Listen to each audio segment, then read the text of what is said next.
Welcome to City and County Credit Union's Think Pink podcast. It's not really a podcast, but we like the name. It's a video series on our YouTube channel. This whole podcast is dedicated to You Asked, We Answered. And my name is Bailey. And I'm Lucy. Should we get into it? Let's go. Okay. Our first question comes from Susie. I'm struggling with student loan debt. What's the best way for me to tackle it? I love this question, and I love especially talking about paying down student loans, because paying down my student loans was the thing that actually got me interested in finance in the first place. And so it's really why I'm sitting here today. So my first recommendation to Susie would be, first and foremost, live life on a budget. You can't really understand where your money's going until you're actually living on a budget and seeing where those dollars are actually going in your lifestyle. So that's step number one. Once you've done that, my favorite tool to use for paying down debt is the debt snowball.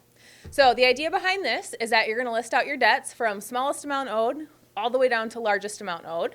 And across every single debt, you pay the minimums across all of them. And then any extra money you can squeeze out of your budget goes to that smallest debt first. Now, once that's completely paid off, you get to take the minimum monthly payment from that, roll it to the next largest debt. So now you're making a bigger impact with that minimum monthly payment, plus any extra money that you can squeeze out of your budget. And you're going to continue to do this until you get all the way to the end. Now, the cool thing about this is it really focuses on your behavior change, because you get those small, quick wins in the beginning when you pay off those smaller debts, and it builds up that muscle. So by the time you get to those bigger and harder ones, it's a little bit easier to tackle them. So this method, compared to other ones, it can be a little bit slower, but it's a little bit easier to do because you're building that change over time. This is the method I actually use to pay off my student loans, so I 100% recommend it. So that would be my recommendation to you, Susie, and just good luck and get after it. Mm-hmm. Yeah, the debt snowball can be really transformative, especially if you have a lot of different debt. So if you aren't just facing student loan debt, but you have a ton of other types, that's something that my household did as well. And we had cars, we had just really a wide variety of debt, and we were able to conquer it, I would say, maybe double the time, if not even more than that, just for how much effort we were putting in. So I love that. All right, ready for the next question? I'm ready. Okay. This next one comes from Tracy, and Tracy wants to know, how do I know if I have enough saved for emergencies? Should I have 3 to 6 months of expenses set aside for emergencies, like a layoff, or what's a good amount? Yeah, I am going to give you the realistic answer because if you Google this question, how much should I have in savings, you're going to get a very standard 3 to 6 months, of expenses in an emergency fund. And although that sounds really fantastic, no one ever really tells you that it's hard.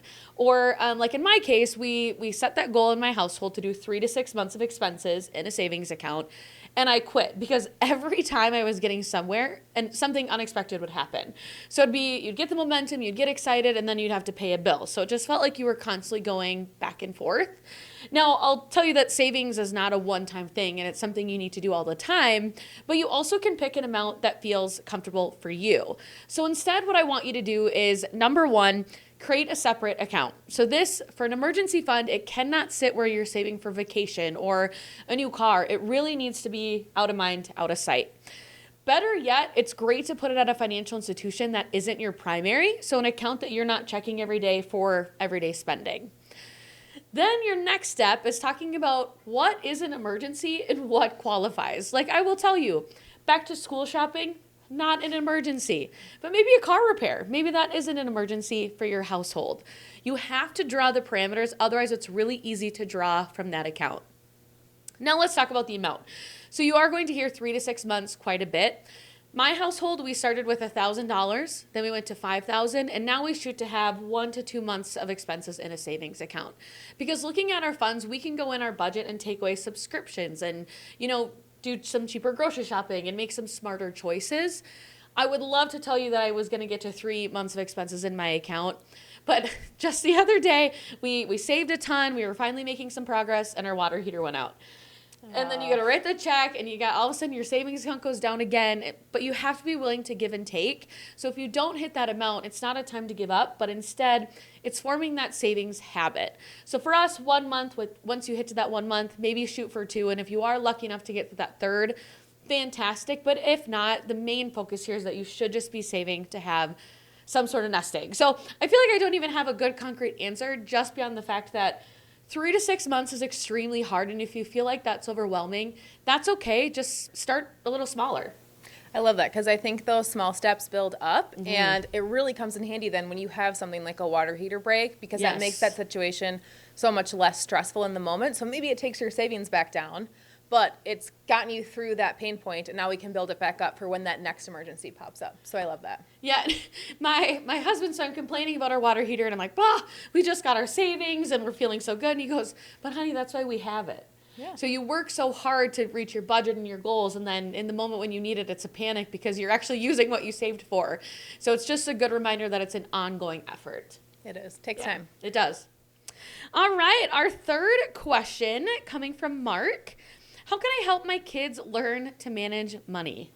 I love this question. This is such a good one. And Mark, I'm so glad that you are having these conversations at home with your kids, because we really believe that it's never too early to start saving. So I think like my top couple tips, one would be open an account, especially with kids if they have savings from a lemonade stand or from birthdays or their piggy bank. When you open that account, you can bring them in to deposit their coins or their cash, and it's a great way for them to understand how the banking system works and get them familiar with that terminology and what the process looks like when they come into the credit union. Do they walk up to the teller line? Who should they talk to? What do they have to ask? That's a really great first step. Step two, as long as you're here, at City and County, we have some really great Money on the Bookshelf programs. So we have a free library in some of the lobbies of our branches where you can check out a book and your kids can earn money just for reading. And there is a whole variety of books for all age groups. So that's a really great program to get involved with. You can take the books home, read them. There's discussion topics in the front that you can walk through with your kiddos to start having those conversations at home. And then step three is to download the My First Nest Egg app. So this is a partner that we have at City and County, and we love them. It's a free app that you can download at myfirstnestegg.com/CCCU. And it was created by two moms to help kids learn healthy money habits at home. So there's ways to track chores in there. There's a daily financial education quiz. So it's a great app that you can use on the go to help your kids learn about chores and money all at the same time. And they have a virtual piggy bank where they can track their spending, break it out into those three categories: give, share, and spend. So I love that because it shows kids the ways that we can use our money, and they're also still getting that good foundation knowledge with that free financial education quiz as well. I think, too, with kids, it's so important to at least use the terminology. And it's a good reminder, too, that I feel like when I was a kid, my parents never wanted to talk about the budget. With me, it was almost like a parents-only topic. But now, thinking forward, I would have loved to have a little more education on this is why we can't do XYZ vacation, or this is why, we can't do this, but instead we're going to save money for this type of event. Because then as I've gotten older, I've now realized the choices my parents had to make, one, were really difficult, and two, I was also very lucky to do what we did. And so I now have a different appreciation for it. So bringing your kids in, learning the terminology, and at City and County, we love our young members here. They're always in and out, and we have fun stuff behind the teller line too for them. Yeah, so stop in and get them started today. Yeah. And that's it. Our top 3 question. That is a wrap on our second episode of the Think Pink podcast. We will see you next time. Bye.